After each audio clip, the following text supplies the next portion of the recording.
Really nice to see so many of you here today. So today's session, which is the first session of the Future Fortnight, is all about surviving and thriving in your new job. Okay, so if you've got a graduate job or a summer job or a placement, then this session is absolutely for you. So basically, if you don't have a job as yet or a replacement and you still think that you might find this session useful, you're more than welcome to be here, so do feel free to stay. But just to be clear, it's not about finding jobs. We do have lots of help and sessions around finding work and opportunities. So have a look at the schedule for the rest of Future Fortnight and have a look at our University of Manchester Careers YouTube channel for help with that. But today is mainly around preparing you for those first few days and that first month within the actual workplace. So by the end of the session today, you will have learnt some strategies and some tips to help you prepare for starting a new job, as well as helping you understand how to thrive professionally. You'll have heard some good practice around communicating in the workplace, around business and meeting etiquette. You'll have acquired an understanding of some of the challenges, but also the opportunities and expectations if you're starting a role remotely, because I know quite a few people will still be doing either all or part of their roles remotely at the moment. And you'll gain some insights as well from some of our wonderful past students who've recently experienced starting a new role. So the first half of the session is focusing on how to prepare for your new role and what to expect in those first few days, weeks and months. We'll be touching on business etiquette, remote working, and also how to make the most of your experience in your new job. And then the second half of the session, that's when we'll introduce our alumni panelists, and you'll have the opportunity then to ask some questions about how they've found starting a job, how they found that transition from university, if they have any hints or tips or insights. And then we'll close in time for midday. So my name is Sophie Collar. I'm a careers consultant. I'm based in the humanities faculty. I've been working in careers in one way or another for getting on for 20 years now. And most of those roles have entailed helping students or young people transition into the workplace in one way or another. So I hope I'll be able to impart some useful information and advice today. And I'm joined today by my colleague Hayley. I don't know if you'd like to introduce yourself, Hayley. Yeah, thanks, Sophie. Hi, everyone. I'm Hayley Johnson, and I'm a careers advisor for the humanities team. I've worked for the university for almost 2 years now and in careers since the start of this year. And I was a recent graduate from the university as well. So a little bit after, during the presentation, I'm going to talk about how I transitioned from being a student to employee and what that was like. Brilliant. Thank you, Hayley. And our three panelists today, we have Lydia Stroud, who's a graduate management trainee at Manchester City Council, Madalena Ifrim, who is an insights executive at eBay, and Nana Ansah, who is an audience insights analyst or research executive for CNN International. So we'll be welcoming them in the second half of the session, and just to extend a really huge thank you to them as well for giving up their time today to come and speak to you all. So before we get going, if you can make sure that you've definitely registered for today's session, that allows us to make sure that we can send you any follow-up materials. We can send you this recording and the slides of the session as well. And it also really helps us get an idea of which of our sessions are more popular, so that we can make sure that we're running the right sessions for students. So you can join via the QR code there, or via the bit.ly link, which Hayley is adding to the chat at the moment. So just before we go any further, if you can make sure that you've registered to the session, you can just put Surviving and Thriving as the name of the workshop session. Okay, so first of all, just to say a really huge congratulations. So if you have secured your first job, whether that's your first graduate job, summer job or placement, It's not always easy to get that opportunity, so it's really important to be proud of yourself. And just remember as well that employers are recruiting potential and they're not expecting you to be the finished product when you turn up on that first day. And try and see it as the beginning of a journey. Okay, so the fact that you've got that opportunity isn't that you've reached your destination, but try and view it as an experience and as a way of expanding your network and expanding your skill set, as a way of boosting your CV and your professional confidence as well. So it really is an opportunity for you to learn and to grow going forwards. So when you're about to start in your new job or opportunity, here are some tips to help you. So if you've not done already, it's a really, really good idea to make sure you're as familiar as you can be with that company.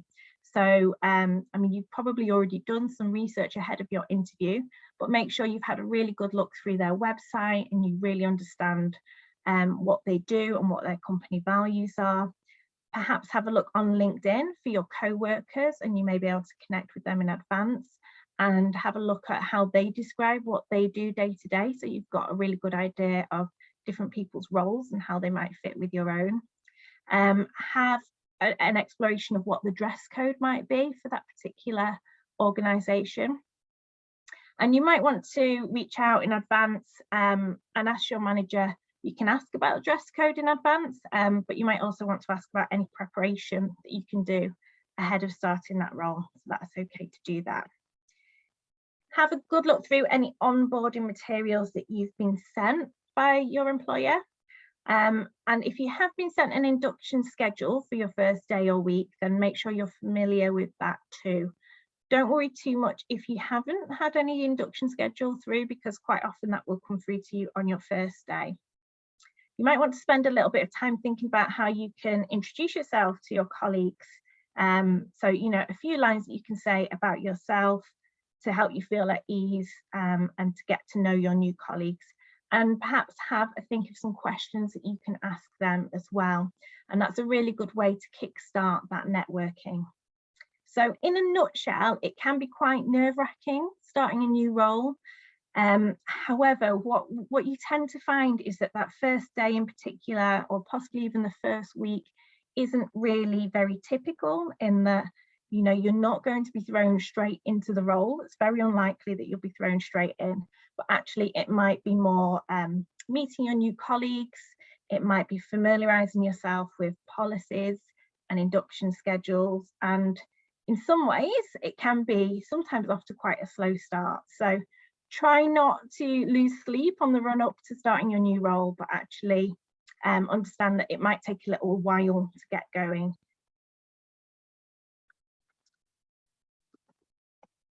So thinking about those first few days, that first week and the month that you're starting in your new role, what I'd really like you to do now is get involved, and if you can write some ideas in the chat about what you think would be good things to do in that first week. So what would be some good tips that you would give, some good behaviours you think in that first week at work and beyond. So don't be shy and have a little think about what you think would be good ideas for those first few days.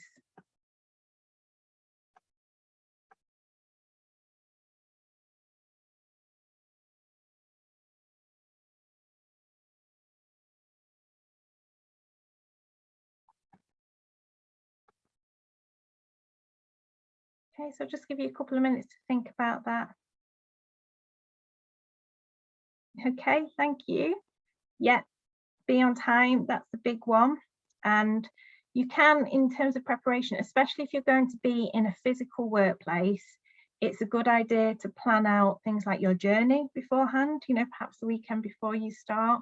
Make sure you know where you're going, you know, if there's public transport that you're relying on. Just be as prepared as you can be on that front, and perhaps aim to be about 10 minutes early. So you don't want to be super early and kind of getting there before your manager and waiting by the door, but it's good practice to be around 10 minutes early and certainly not late. So that's a really good one. Yeah, thank you. Any other thoughts about some good ideas, good things to do in that first week and on the first day. Become familiar with the work environment and other staff. Yeah, absolutely. So there's no kind of set rules for each workplace. What you'll find is that workplaces differ. They have different environments, they have different cultures. And a lot of the time in that first week or so, you'll be doing a lot of listening and learning and asking questions and taking things in and kind of gauging what that environment and that culture is like. So again, it's fine, you're not expected to go in knowing all that. Find out what you can in advance and be prepared to actively listen and ask questions and start those conversations with your colleagues. Thanks, Yang. Any other thoughts?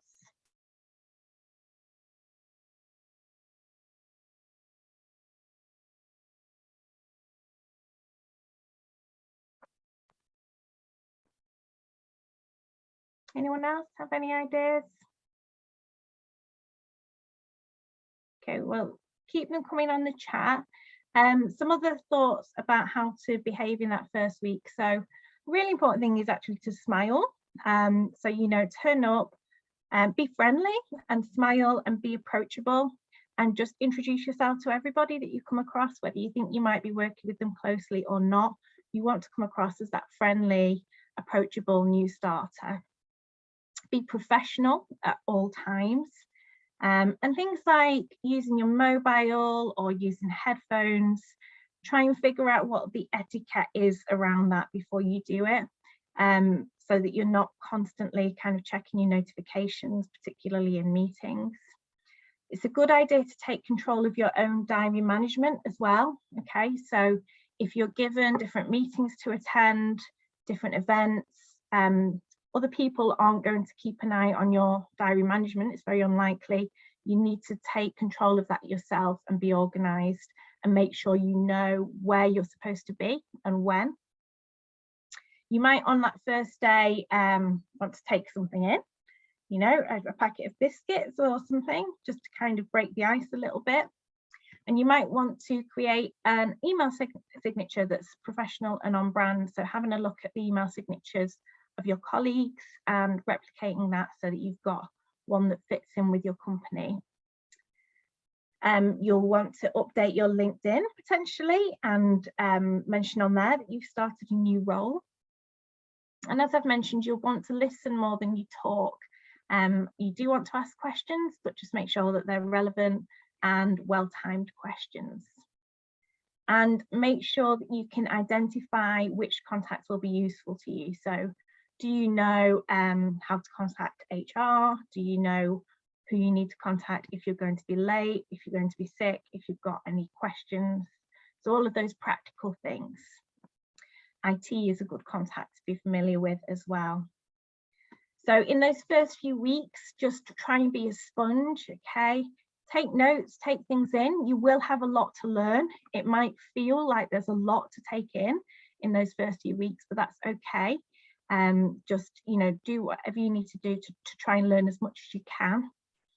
Be humble and open to constructive criticism. So if you've not been in the workplace much before, you might not be used to getting constructive criticism, but it is part and parcel of being in that professional environment, and it's all about helping you to improve professionally.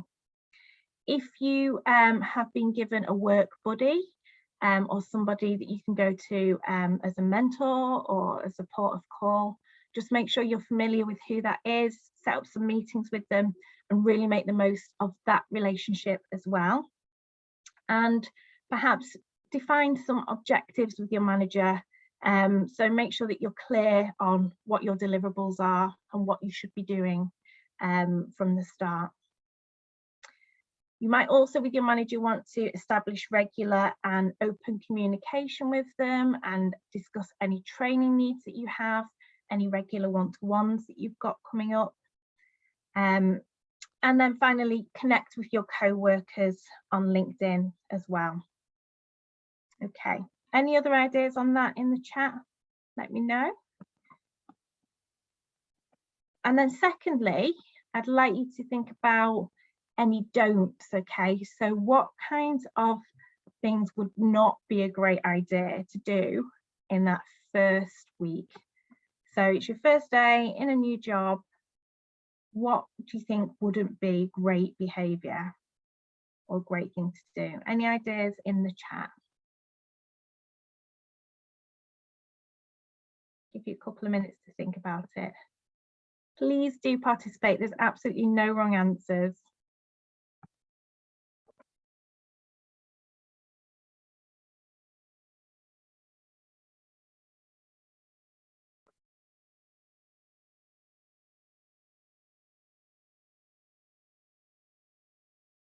It might even be things that you've done yourself in the past, or perhaps you've seen other people do and you've thought maybe that's not the best behaviour. Okay, so call in sick or ask about applying for annual leave.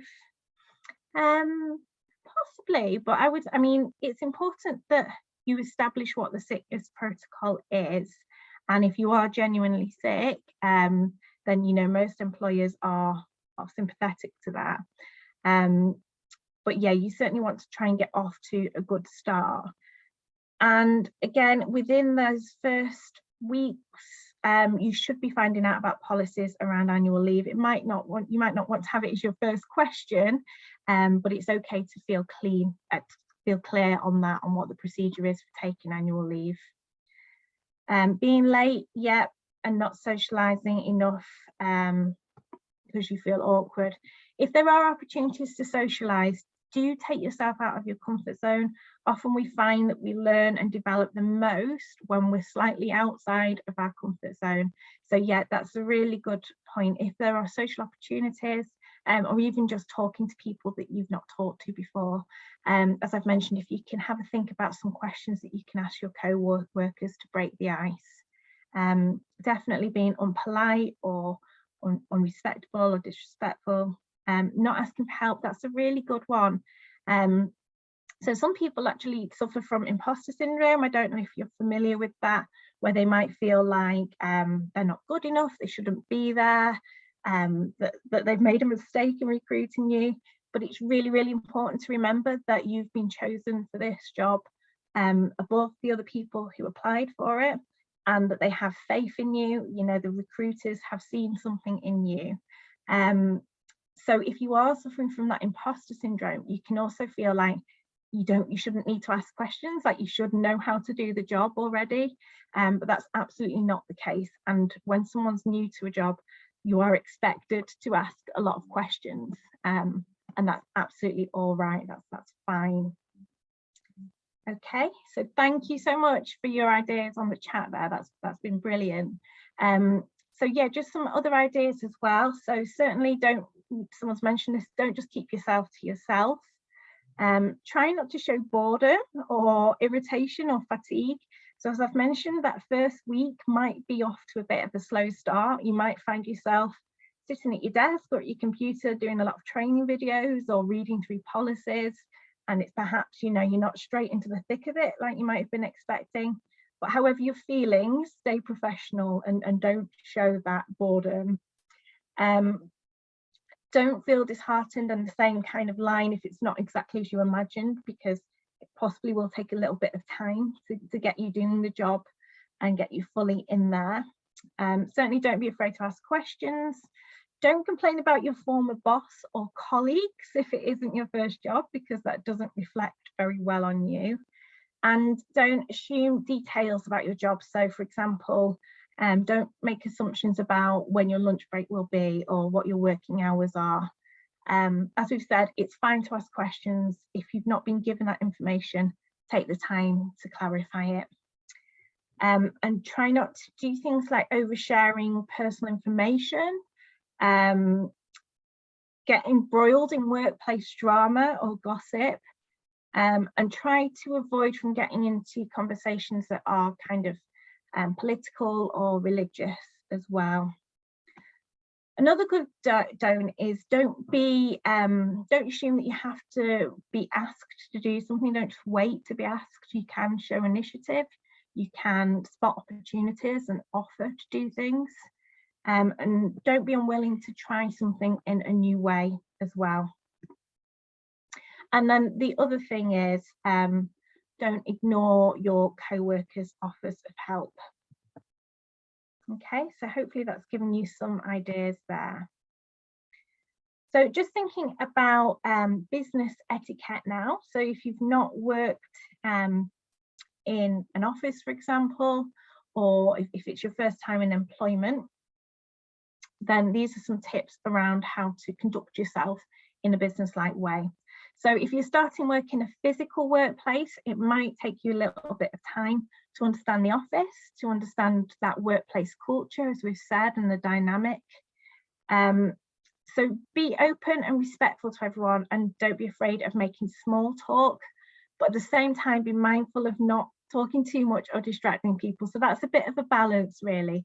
So you do need to make that opportunity to network. If someone initiates a conversation with you, absolutely engage in that conversation, get to know people, but at the same time, get that balance right between doing your own work and letting people get on with their work as well.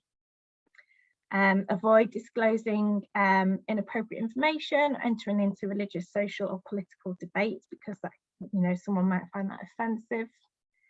And also, particularly now with remote working and with hybrid working, you find that different workplaces use different platforms. So some may use Zoom, which is what we're using for this session.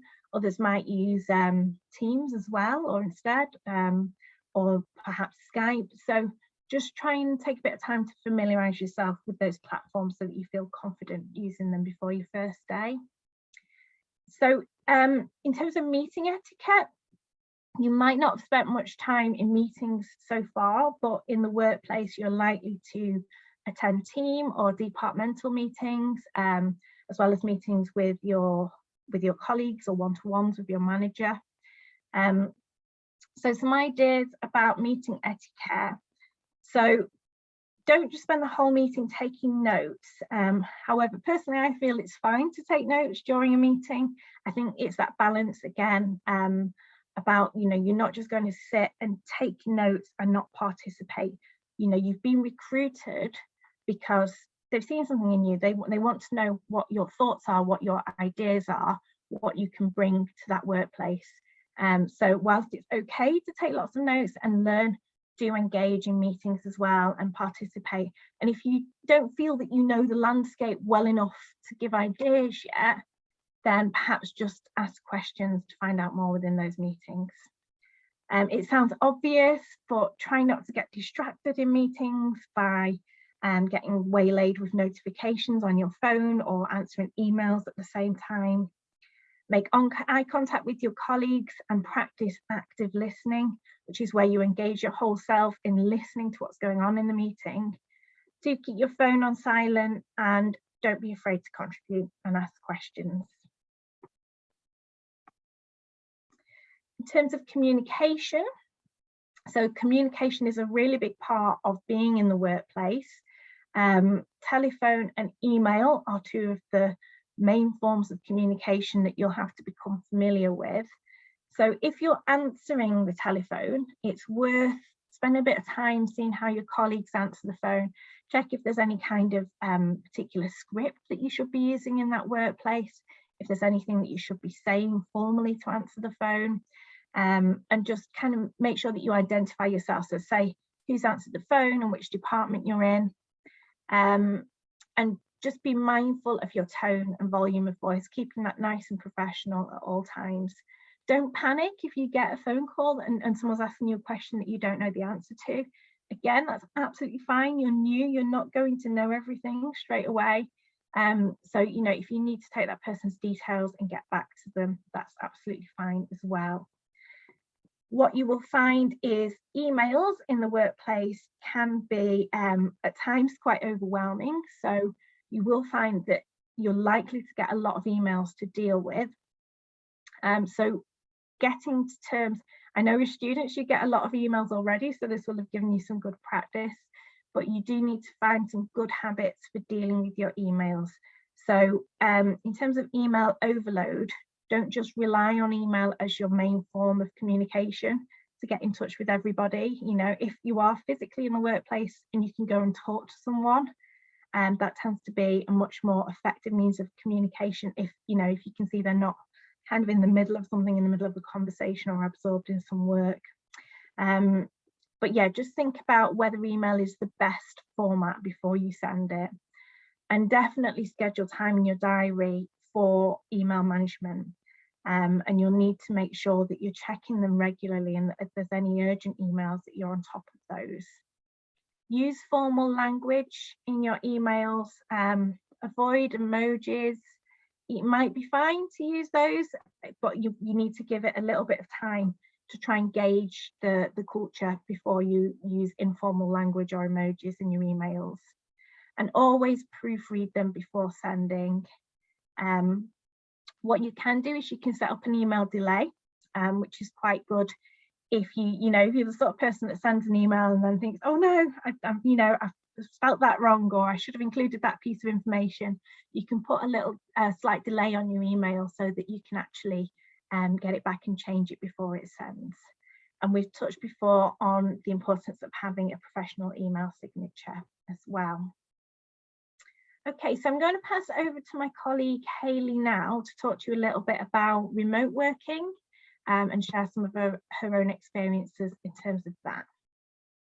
Thank you, Sophie.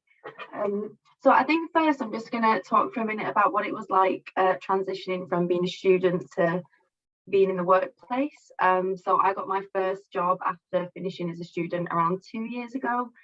So it was during COVID and everything, so it was fully online. I didn't meet my first manager till like 3 months in, so it was quite an adjustment.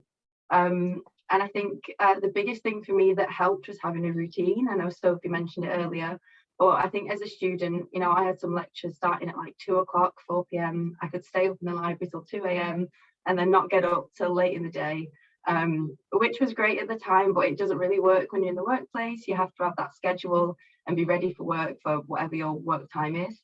So I sort of started trying to get into that during the summer after being a student, just to get used to it. And like things like Sophie said, it's really important to sort of know when you need to be online, when the day starts, when breaks are, things like that. But a big thing for me was sort of stepping out of my comfort zone and getting in touch with people and learning what people did, just asking questions. I know it's that cliche thing of there's no such thing as a stupid question, but there really isn't, particularly when you're new to a job.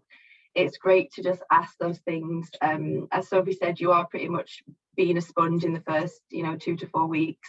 It can be a lot because you're learning new things constantly, but it's really good in those first few weeks to give yourself the time to go through the procedural things. It might not be the most interesting stuff, but it's never fun if you have that moment where you're suddenly sick in the morning and you don't know who to contact, you don't know how to do it. It's much better to just have that document saved and you know exactly what to do, and then you feel prepared. So that's a really big thing. It was for me. And a big thing too is just being confident. You got the job, you've done that awful application bit and you've had the interview, so they chose you, you are right to be there. But I think a big thing is being okay with that you will be continuously learning. So in that way, it's similar to your degree, that there are going to be new things that you're unaware of. And for me, it was really helpful to be comfortable with reflecting on myself and what I was doing well at and what I'm not doing as well at. And it's the same now. I've been working at the university for about 2 years and I'm continuously trying to think about what things I want to improve on, what I might want more practice at, and what things are going really well. I think at university, most reflection is when you get your results or when a lecturer might email about office hours. So a lot of it's sort of given to you, but when you're in the workplace, it's really good to get into the habit of sort of being self-aware by yourself. You're an independent person and you can get in touch with managers to discuss things. There's always someone you can talk to, and it's really important to do that and sort of try and be a camera on type of person if you can be, especially those first few weeks, and get to know people. So that was really important for me. Just asking questions, and that applies for if you're working from home or in person. So as I said, at first for me it was all online for months, which was really bizarre. I think we were used to it because of COVID, but you want to make a great impression. It can be quite hard to build that rapport over a camera, but you can do it. And it's just things like going to any sort of socials, if they have sort of coffee chats over the lunch break, stuff like that. It can be really helpful to do it just to get to know people on a friendly level as well, and not just for work stuff. It just really helps to be confident. So then when you do first meet them, you've already got that rapport in place and you feel ready. And yeah, I think I've heard that saying about starting a job feels like you're being a character in a new season on a TV show, and it does feel a bit like that, but you can get to grips with it. You already got the job, and you really do have those skills from your degree ready for the workplace. A lot of it is just learning the culture and being ready to dive in, but also be okay with making mistakes. I'm sure I do now, and I did at the start, and that's okay, because everybody does. It is a learning curve, and there is no time where you have to know everything. You know, you have to take in what you can and just be confident with talking to people if you are struggling, because there will always be somebody there that you can go to, whether it's HR or like a work buddy or your manager and things like that. Yes, that's just a bit about my sort of transition. So I'll just talk about some remote working hints and tips now. Are you okay to go to the next slide, Sophie? All right. Thank you. Yeah, so for technology, it's a really good idea to have your own on standby. You should normally get like a work laptop and things like that, but things happen, whether it's the laptop just doesn't turn on, something goes wrong, and it's terrible if you can't get online. Your manager doesn't know where you are.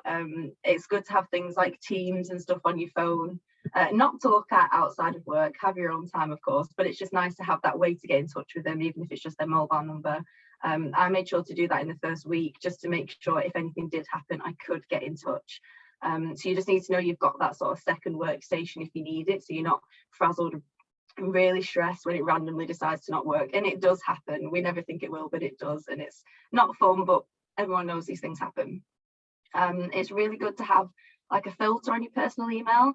I know for mine, I have it set where it doesn't actually send the email until 2 minutes after I press, because then there's that moment of I forgot to put this, or I needed to add this, and it's just nice to be able to go back in, so you're not sending follow-ups of sorry I forgot XYZ. It's okay if it happens, but it's just nice to have that time to check back in. A really big one, and kind of boring but very essential, is to know how to contact IT, because you'll probably have to do it at some point. I'm sure you've done it at the university before, and there'll be someone you can contact in the workplace, whether it's accessing a program that you use for work or just something that's not working at all. You might have an appointment with someone and you can't get on. Whatever it is, it's good to know how to submit that as a request and how to get it fixed, even if it takes a while for them to get back to you. It's good to have those things. I had them in like a Word doc, so I just have a bunch of stuff, because you're going to forget over time. Hopefully you won't ever have to submit a thing in IT, but if you do, it's good to know how. It's really great to be aware of who's in your team and who does what and who to contact if you are unable to get online. So as I said, I was lucky that my manager, when I started at the university, in the first week sort of sent me their work number if anything did happen, so I always had that person, and they also sent a secondary contact if they weren't in. So it's good to sort of know the backups. You know, what happens if you can't attend something but your manager's not in, and you're not sure what to do, and it can get stressful. So it's really good to do that. Practicing self-discipline can be a big one. It's really good if you don't check your phone a lot, as Sophie talked about etiquette in the workplace and learning your culture in the workplace. So I have my phone set to night mode during 9 to 5. So I just have certain numbers like my mom and my manager that can get through, just in case something happens. That way I'm not tempted to keep checking. On my lunch break, I go on my phone, but it's just good to not be in the habit, because half an hour can fly by and you're on TikTok, and it's just not a good habit to be into at all, really. You can get certain apps that block notifications. So things like Self-Control, Freedom and Focuswriter, there are a few you can get. They're free as well. So they can just block certain social media things from coming through. Yeah. You okay going on the next slide? Thanks. So yeah, with colleagues, you might at some point feel isolated. I know I did at the start, because it was during COVID, it was online, and you can feel a bit like, you feel like you have to get in touch quite a lot, as opposed to if you're in an office, you can just talk to someone quickly and ask a question when you're getting a coffee or things like that. But if you are, it's really important to talk to somebody, introduce yourself, whether it's when you start the job, you might send an email to everyone and just tell them a few things about yourself, like a fun fact that we all love in icebreakers, and just having those things you can talk to them about. Maybe having some video calls or going to the socials can be really good. Just to get to know people and put a face to the name, especially before you meet them in person, then at least you know who does what, and if something does come up, you'll know who to contact, which is really helpful. It's good to not be sort of 6 months into a job and have no idea who does what, so it's nice to have a little Word document of who's in charge of what. And it's really good to stay in touch with university friends. You'll all be doing your own things. Some might be staying on to study, or you might be moving wherever, but it's nice to check in because they'll all be going through the same things. They'll all be starting something new, and you can talk to one another about it, and it can really help sort of have that friendship there, and the mentality of support is super helpful when you're starting a new job. I think that's back to you then, Sophie, I think. Yeah, that's great. Thank you, Hayley. We've just got a couple of questions that come through in the chat. Would it be considered rude to be typing notes during a meeting and better to write them down? I don't think so, not necessarily. You know, I think it's very expected these days that we have laptops, we have tablets, and that's how we thrive in the workplace. Again, you might just want to spend a little bit of time seeing what it's like in that particular workplace and what your colleagues are doing, and trying to gauge it a little bit. But my personal feeling is it's absolutely fine to be typing on your laptop, but just kind of don't get distracted and taken off course and start dealing with emails or other things during that meeting. So hopefully that helps. Thank you very much for that, Hayley. That was really, really useful.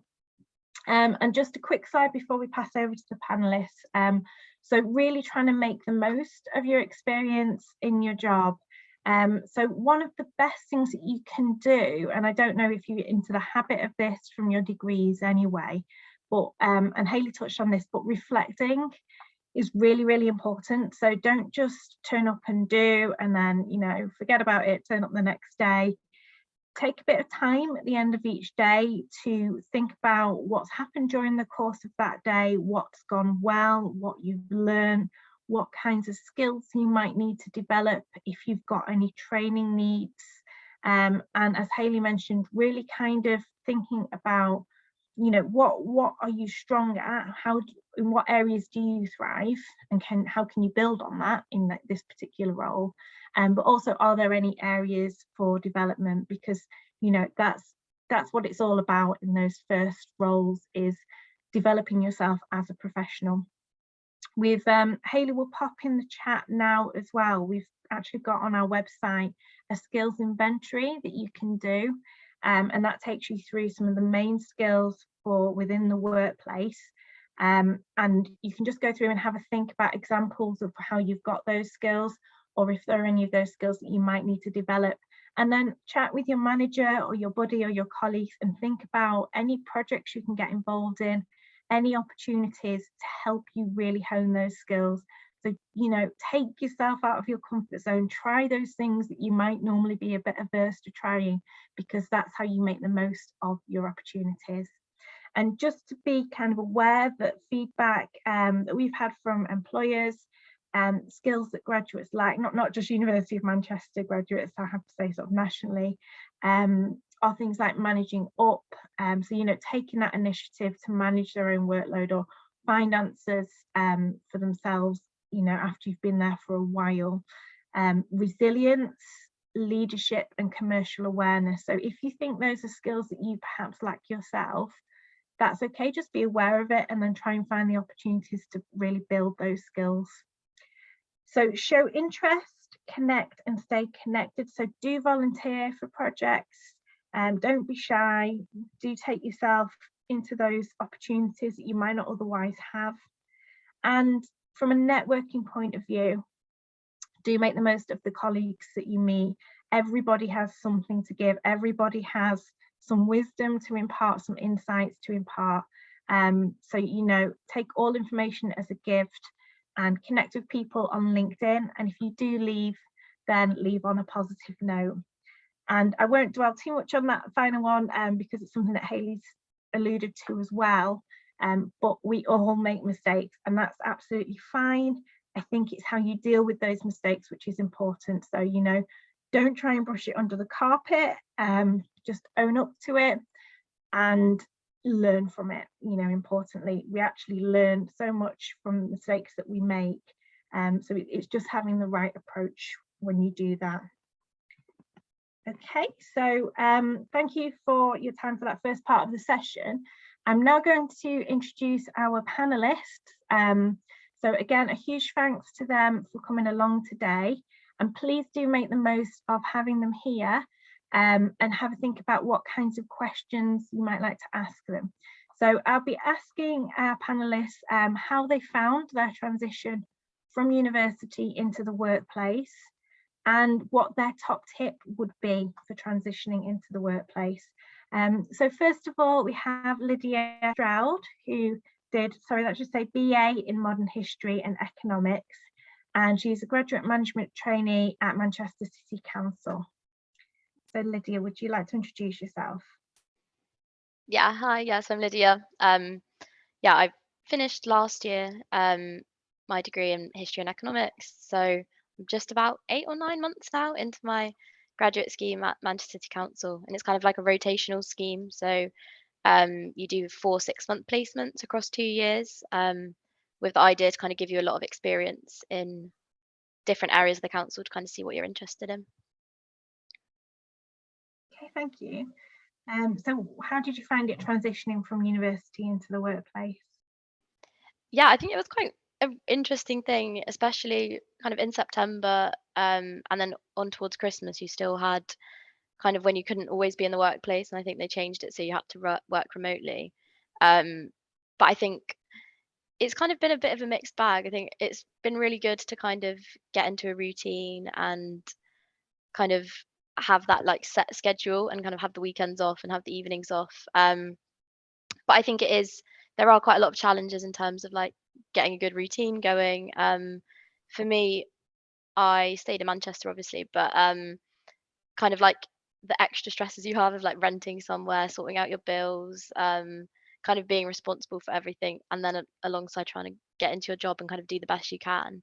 I think kind of the main tip I would say is trying to like manage your time outside of work as well. And I think it can be quite a daunting thing starting, and you can kind of pay all your attention to your job, but it's really good to kind of have that schedule where you still do the things kind of outside of work that you enjoy. I think what I found quite difficult at first was in like starting a job in September and then you're getting into winter, so you've got really like short days, and you leave work and it's dark, and you go to work and it's dark. So kind of making sure you've got time to still, if you like doing sports, like going to the gym or seeing your friends, and you still schedule that in. And I think kind of making sure you just have time for your own self-care and things. But yeah, I think it can be very daunting, but it's not as bad as you think. And it is, again, I think echoing what you've both said, that you really, yeah, you shouldn't have imposter syndrome. You're there for a reason, and everyone's kind of is there to support you. And I think for me, it's just been really about like building those relationships in the workplace and kind of making friends with people. Like it can seem really scary, kind of seeing people at first, but once you get to know people and you just be yourself and don't try and pretend you know everything. Yeah, just be really opening to learning things. I think that kind of links into the second question about being a top tip, is just like be your true self. Like don't try and pretend to be someone that you're not to fit into the workplace, because it's all about them finding a fit for you as well as you trying to fit into the workplace, I guess. Yeah, that's really great advice. Thank you, Lydia. And Madalena, you did BSc Management in Marketing in 2021 and are currently working as an Insights Executive at eBay. Would you like to tell us a little bit about your role and your transition from university into work? Yeah, so gladly, after like a placement and some internships, I landed a graduate job at eBay, which again is also a rotational scheme. So my first 11 months was paid in trading, electronics, and right now I am on my second rotation, which is more about insights and research done for our main verticals. With regards to the transition from the university to the workplace, I found it quite interesting, to be fair. So out of a sudden, I had to move to another city. I need to find a new set of friends, just because of the fact that the majority of my university friends were still in Manchester. And then it was quite a steep learning curve at the workplace, getting the grips of like the corporate world and also my company in particular, because each and every individual entity has different set of rules that you need to get to know. However, it was very great for me to have a clear-cut division in between the work and your personal life. and that was much better than uni, at which like you probably end up doing assignments at really weird hours, or working in the weekends. And also like you have more flexibility with regards to how do you arrange your to-dos on a daily basis, like for example slotting in your gym, or like any type of spare time activity that you want. I think that's something that is not well known, is that for the first couple of days or even weeks, a new job can be really exhausting, even draining, in the sense of like there is information overload and you need to get acquainted with that. So I think that allowing yourself to recoup and have some rest days, and not planning anything very demanding in that period is quite crucial. With regards to top tips from transitioning, I think the first thing that pops into my mind is to just be open-minded. So embrace everything that is thrown at you, especially with like rotational schemes. Some of the jobs might be catered to your strengths. Some of them might stretch your capabilities and are outside your full comfort zone, but like just say yes to everything and try to figure it out. What did you like out of that and what you didn't, and then you can pivot further down the line in your career. Get involved in what your company has to offer. So here I'm speaking about communities of inclusion, volunteering, social events. You can network a lot in this type of non-formal environments, and it is quite easy to make friends, so to speak. Then for me, it was really useful to have a 1-minute presentation about you, because when you start, you're going to be asked multiple times to introduce yourself. And this is basically the first thing that other people remember about you. How did you introduce yourself in that meeting? So maybe practicing it a little and trying to figure it out, what do you want to say about yourself? It's a good practice. Then especially if you move in another location, try to find your tribe really fast. So being surrounded by young professionals is definitely helping. For me, I moved to London and it was quite hard at the beginning, but then I leaned on a lot on my friends, especially when I actually started to do work, and it wasn't just the induction period. And finally, and I can't stress this enough, so ask for help. So you have the support of your career service, your organization, HR, your line manager. This is really crucial. If you feel like you're struggling with somebody, you're not there alone. So you need to make use of every single outlet that you have in order to make your life a little bit more easier.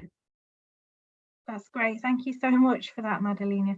And yeah, it can feel like, your life just becomes about that job, can't it? It can be quite a lot more intense than university. So I think what you've both said about keeping in touch with friends, I think you said finding your tribe really fast. And, if you do have interests, so say, you're someone who runs, find a local running club, or find local opportunities to socialize, so that your life doesn't just feel like it's all about work. I think that's really important, and having that downtime, as you've said as well, when you're taking in so much information, it can be quite draining.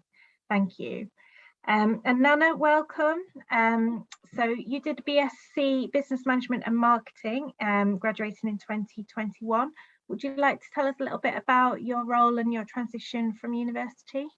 No problem. So I graduated actually a little bit further back in 2020, right in the middle of the pandemic, so that was great. And so my first kind of actual post-university role was in Waitrose. So I was a queue worker, which was very fun. But kind of just during that time, I was kind of looking for any kind of experience that I could whilst the job market was still figuring things out.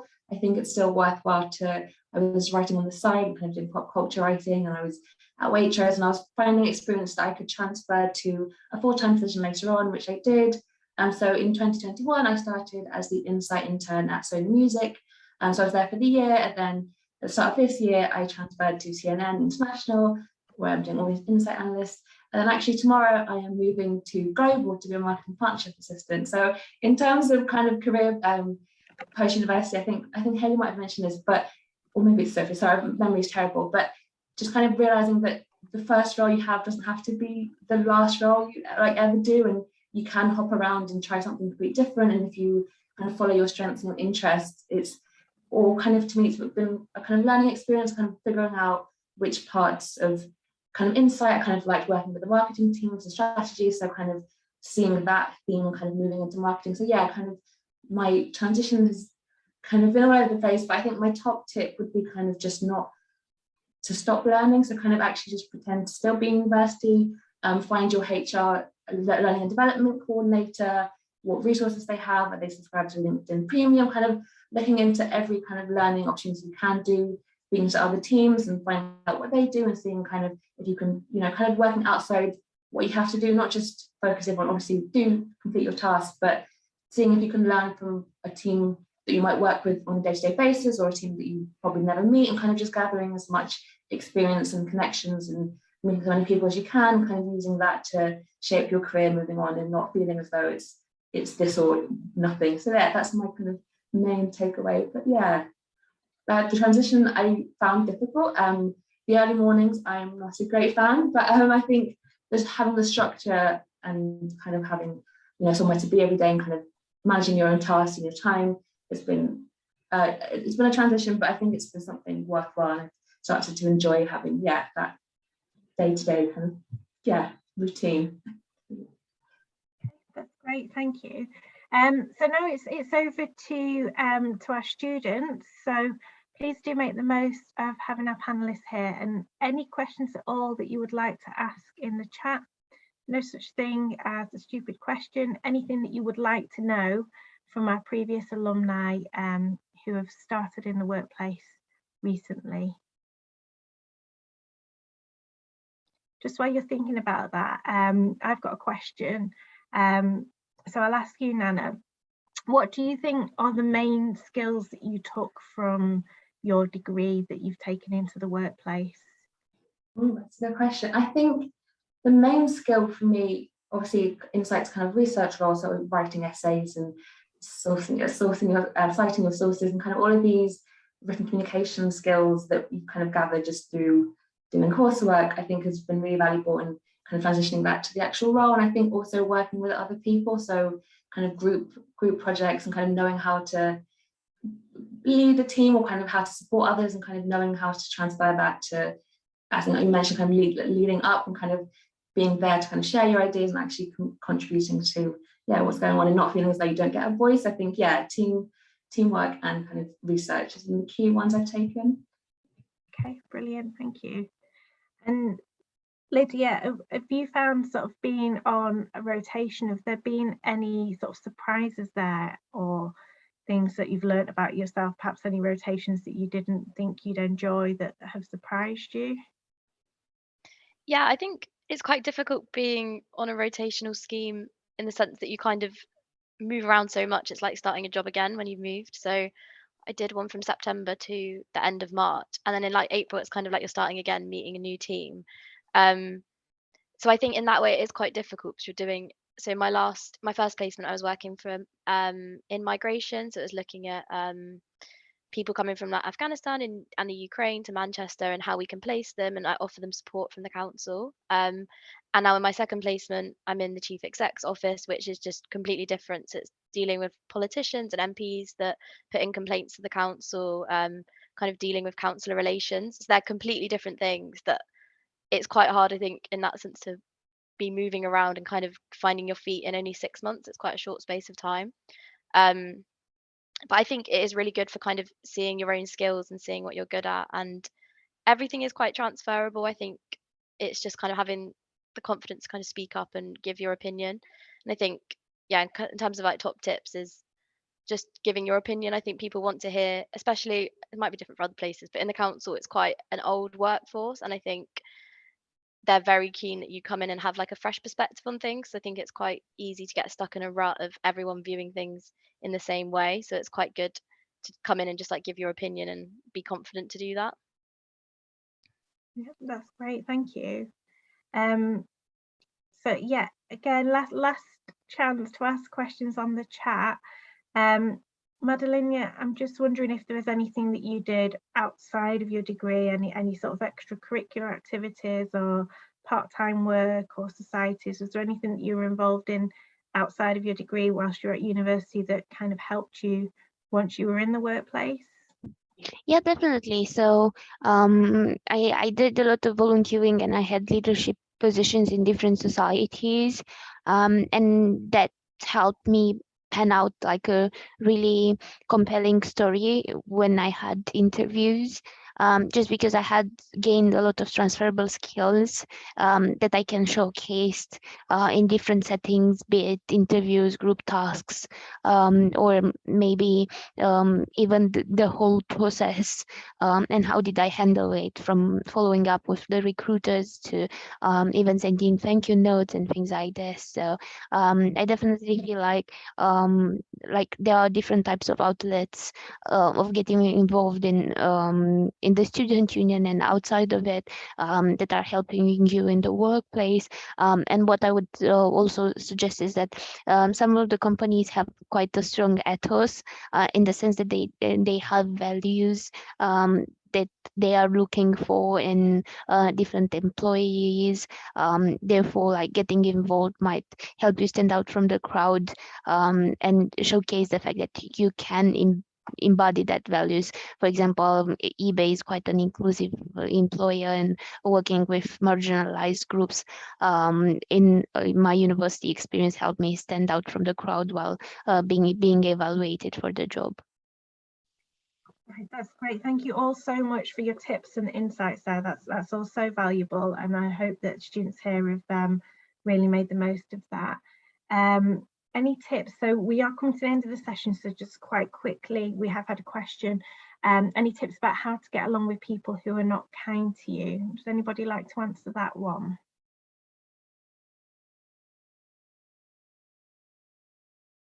Has anyone experienced someone being unkind to them in the workplace, and a good tips for how to deal with that at all? I think personally it's just like trying to get to the root of like why they were unkind. So it might be a misunderstanding. Therefore, like, you need to speak with that person. It might be like a cultural difference. Some cultures are more straight ahead than what we are used to in the British workplace. Therefore, it might come across as rude or unkind. And finally, it's just like having like an open discussion with that person. And if that escalates and you feel like this is a continuous issue, maybe raise it up to your line manager or even speak with the HR. But this is like the last resort in case you cannot deal with that person yourself, or at least this is how I would deal with. Yeah, I think I'd agree with that. I think that's very good advice. So do try to resolve it between the two of you before you escalate it, but be aware that those safety nets and those processes are in place if you do need to talk to your manager about it. Okay, wonderful. So we are coming to the end of the session, so I just have a few more slides to run through quickly. Thanks again to our panelists for all those wonderful tips and insights. They've been really useful. So I can send these slides around to everyone that's registered for the session, but there is some information here. We do have a web page on preparing for the workplace, which has careers blogs on it, and an article on target jobs, and lots of helpful information and tips for you if you're starting in the workplace. So be aware of that. I think Hayley might pop that link in the chat as well. And then the URM Careers Linktree link is there. You can just put URM Careers Linktree into Google if you're looking for that, and that's one place where it tells you everything that you need to know that's going on with the careers service at the moment.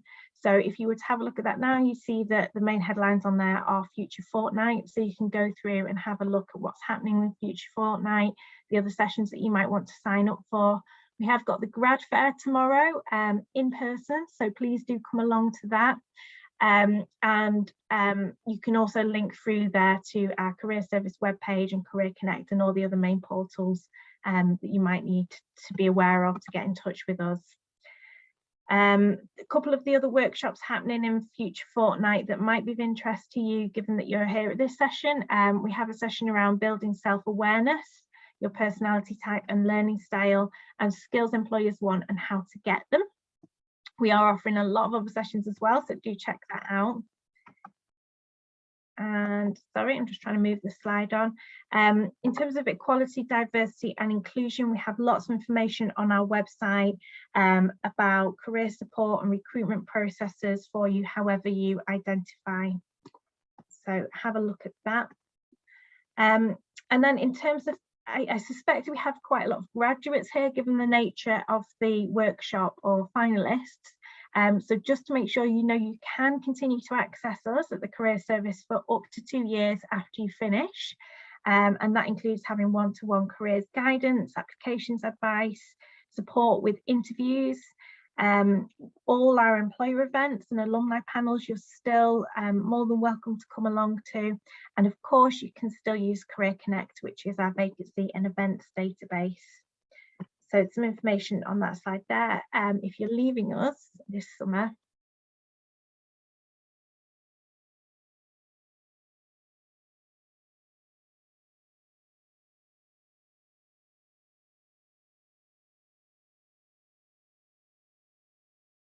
be aware of our University of Manchester recent graduate career. So just before you go, thank you so much everyone for coming along to the session, and thank you for your participation. It would be great if you could please leave a little bit of feedback on the session. So if you follow that link or the QR code there, and just take 1 minute to reflect on how you found the session, whether you found it useful and how you feel now that the session is coming to an end. And thank you for listening. And just to remind you that you can continue to get support from us on live web chat, which is 10 till 4, Monday to Friday, or ask us a question via queries in Career Connect if you have any questions going forwards. So I'll stop recording now, and I'll be around for the next few minutes if anybody wants to stay around and ask me any questions. Thank you very much, everybody.